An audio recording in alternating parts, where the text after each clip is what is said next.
एक देश एक चुनाव को कानूनी रूप देने के लिए मोदी सरकार ने तैयारियां तेज कर दी हैं। प्रधानमंत्री नरेंद्र मोदी की अगुवाई में हुई कैबिनेट बैठक में वन नेशन वन इलेक्शन पर आई कमेटी की रिपोर्ट को मंजूरी दे दी है। केंद्रीय कैबिनेट ने एक देश एक चुनाव पर बनाई गई उच्च स्तरीय कमेटी की सिफारिशों को मंजूर कर लिया है। कमेटी का सुझाव था कि पहले चरण में विधानसभा और लोकसभा चुनाव एक साथ करवाए जाएं। वहीं दूसरे चरण में 100 दिनों के अंदर स्थानीय निकायों के चुनाव हो सकते हैं। इस कमेटी की अध्यक्षता पूर्व राष्ट्रपति रामनाथ कोविंद कर रहे थे। कमेटी ने सिफारिश की थी कि नो कॉन्फिडेंस मोशन या हंग असेंबली की स्थिति में 5 साल में से बचे समय के लिए नए सिरे से चुनाव कराए जा सकते हैं। पहले चरण में विधानसभा और लोकसभा के चुनाव एक साथ कराए जाएं। इसके अलावा दूसरे चरण में 100 दिनों के भीतर स्थानीय निकायों के चुनाव कराए जा सकते हैं। इन चुनावों के लिए चुनाव आयोग लोकसभा, विधानसभा और स्थानीय निकायों के लिए वोटर लिस्ट तैयार कर सकता है। इसके अलावा सुरक्षा बलों के साथ प्रशासनिक अफसरों, कर्मचारियों और मशीनरी के लिए एडवांस में योजना बनाने की सिफारिश की गई है। इस रिपोर्ट में सभी राज्यों की विधानसभाओं का कार्यकाल बढ़ाकर 2029 तक करने का सुझाव दिया गया है, ताकि लोकसभा के साथ राज्यों के विधानसभा चुनाव कराए जा सकें। कई दिनों तक विशेषज्ञों और स्टेक होल्डर्स से विचार के बाद कमेटी ने 18,000 से अधिक पन्नों की रिपोर्ट सरकार को सौंपी थी।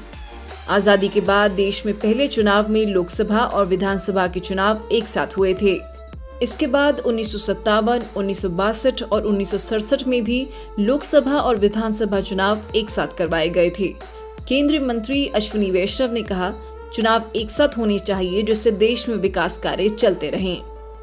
पूर्व राष्ट्रपति रामनाथ कोविंद की अध्यक्षता में बनी इस कमेटी में केंद्रीय गृह मंत्री अमित शाह, कांग्रेस के पूर्व नेता गुलाम नबी आजाद, 15वें वित्त आयोग के पूर्व अध्यक्ष NK सिंह, लोकसभा के पूर्व महासचिव डॉक्टर सुभाष कश्यप, वरिष्ठ अधिवक्ता हरीश साल्वे और chief vigilance commissioner Sanjay Kothari शामिल थे।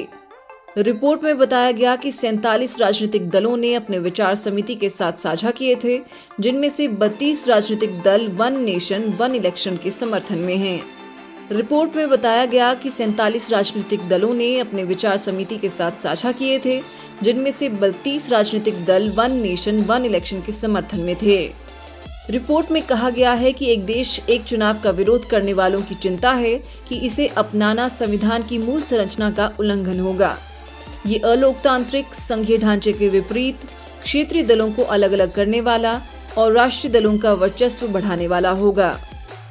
रिपोर्ट के अनुसार इसका विरोध करने वालों का कहना है कि ये व्यवस्था राष्ट्रपति शासन की ओर ले जाएगी। एक देश एक चुनाव का समर्थन करने वाले कहते हैं कि चुनाव में ब्लैक मनी का बड़े पैमाने पर इस्तेमाल होता है और अगर एक साथ चुनाव होते हैं तो इसमें काफी कमी आएगी। इसके अलावा चुनाव खर्च का बोझ कम होगा, समय कम लगेगा और पार्टियों और उम्मीदवारों पर खर्च का दबाव भी कम होगा। 1983 में भारतीय चुनाव आयोग ने एक साथ चुनाव कराए जाने का प्रस्ताव तत्कालीन इंदिरा गांधी सरकार को दिया था। उस समय इंदिरा गांधी ने इसे अस्वीकार कर दिया था।